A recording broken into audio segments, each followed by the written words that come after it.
Certainly pleased with our effort this past weekend against Duluth Saturday afternoon, and then come back yesterday and thought we played three really solid periods. We talked about taking our compete level and trying to increase that, knowing that opponent we were going to play this past weekend was going to come in. They just come off a shootout win against Minnesota, so their confidence was up. But I thought you look at the 6 periods that we played.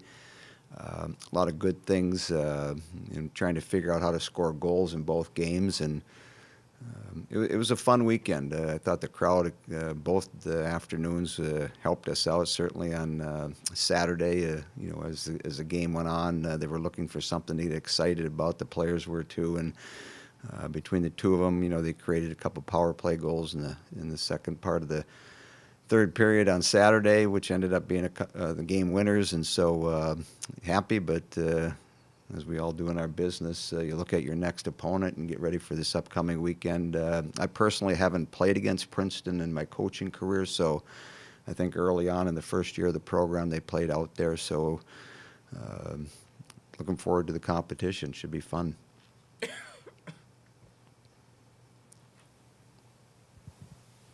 Mark, how do you feel about all the recognition that's coming your way about being atop that coaching wins list?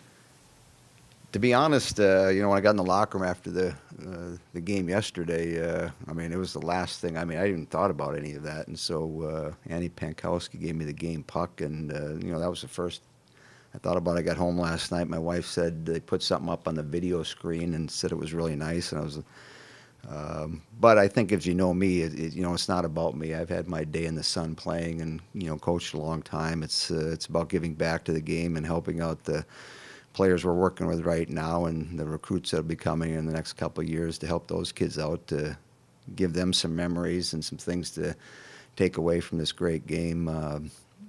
Certainly very thankful of the assistant coaches with Tracy DeKaiser and Jackie Crum and Dan Cook. I've been fortunate to not have a lot of assistant coaches, with I guess can be good and bad, but from my end it's been very good. And so and then the support staff that's been around me, from trainers and doctors to equipment people, the director of ops, had a lot of good people, and certainly we've had a lot of good players and have had some great teams. So it's been a fun ride.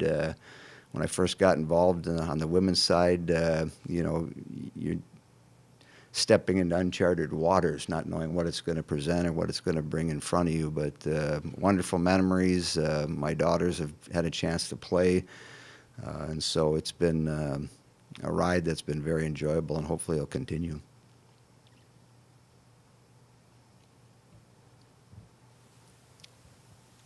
Do you know any more about Emily's injury, or how long you might be without her, looking ahead here?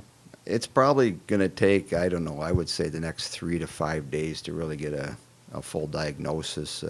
She had some swelling in her ankle, and just sort of have to get that down and see how it progresses, and, how she's going to feel. But she was smiling yesterday in the locker room, and seemed to be in a pretty good mood. And so hopefully it's nothing major. I think, as we all saw it, in LeBron Arena with all the people in there Saturday night, it's only 20 seconds into the game, and it was quiet. I mean, it was eerie quiet, how quiet it was in the building. But I initially thought it was, something to do with her knee. And when I got in between the locker room, between the first and second one, the training room, and talked to the doctor, that seemed to be okay, which, brought a sign of relief to me. Obviously she's got an injury. I'm not sure how long she's going to be out, but hopefully it won't be too long. And along those lines, do you see keeping Annie in the center role long term? Do you see a change, a bigger set of changes maybe happening if you're not able to have Emily back soon? Well, I think what we saw Saturday was good. I thought Annie was one of the best players on the ice. Had a very strong game, and then came back yesterday and had the same type of effort on the ice. Played very well and seemed to be around the puck a lot more than maybe when she plays right wing. But we'll evaluate things. In a couple of weeks we got her and Michaela Gardner heading up to Canada playing the Four Nations. Emily was supposed to play. I'm not sure if she's going to be able to or not. Time will tell. But you know, we mixed some things around. You know, we moved up Matty Rowe back up to right wing part of Saturday's game, and so you know, we'll look at things in the next couple days and try to figure out you know, what's the best combinations for us. But I like what I saw yesterday. You know, Maddie Posick played her first game and played very strong, and so different opportunities are given to different kids depending on you know, what happens within a game. And somebody goes down, all of a sudden your power play gets twinked a little bit because Emily's, you know, going to play probably 18 to 22 minutes in a game on your power play, killing penalties. But you know, when she went down, obviously it changed some things, and you know, the changes we made worked out pretty well. Mark, you're a one-day-at-a-time kind of guy. But have you given any thought to how long you want to keep doing this? Can you see yourself coaching until 70?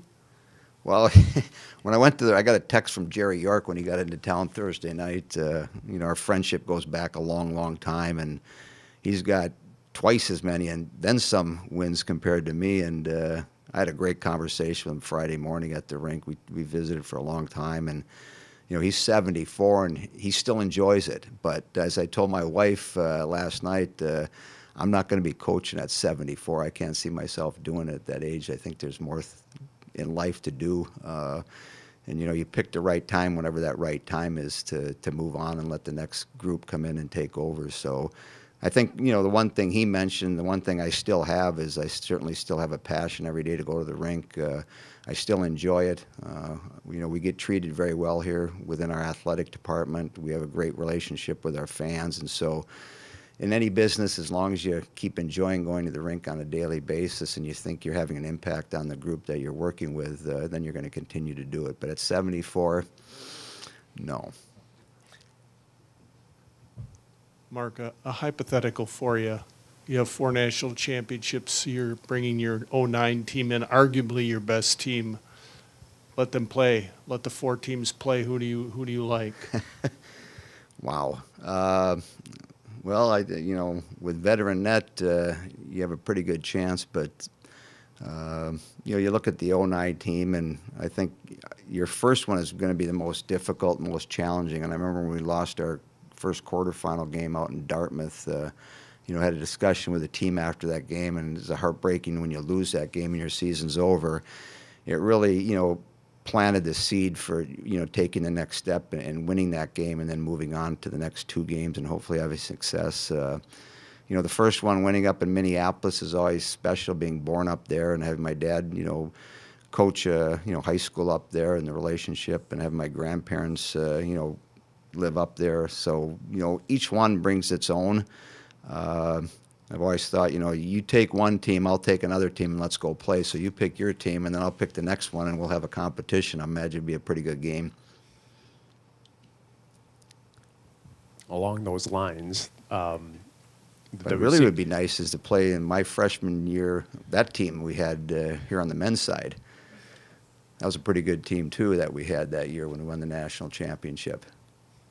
Pretty potent power play. Sorry. The league's trying to pick players for a 20th year team and those kind of things.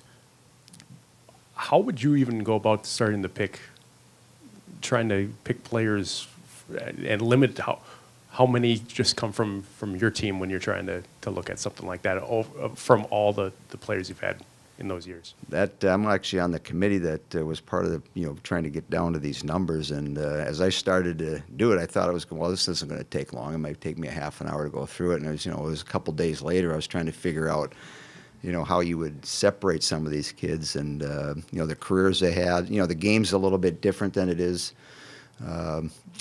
now than it was back then. Obviously, the point productions that some of the players had was, you know, part of the process of growing women's hockey. You look at the depth we have now and the different teams that are very strong.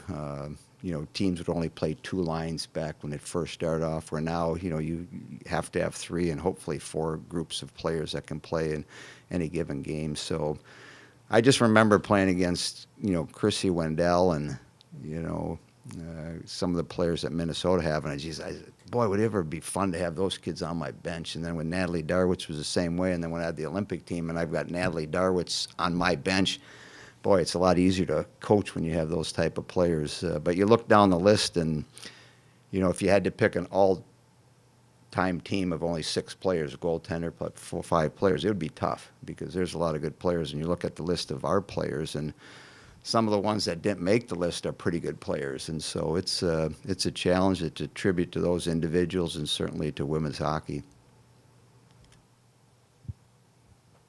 Who could give the best speech in the room, though? Who could give the best speech in the room? I've said it all along, you know, Megan Duggan, and I was a captain of the National Hockey League for a period of time and, you know, been around a lot of different captains. But, you know, when she stood up in the room or she wanted to get the attention of the players, there wasn't anybody better. You know, she had a group of players, and there were a bunch of skilled players and good goaltender with Jessie. But as far as the leadership, you know, I saw it here for 4 years. She was captain here for a number of those years, but if you needed somebody to talk and get the attention of the players besides the coaching staff, you just say, "Okay, Megan, go in the room and take care of that," and it would get taken care of.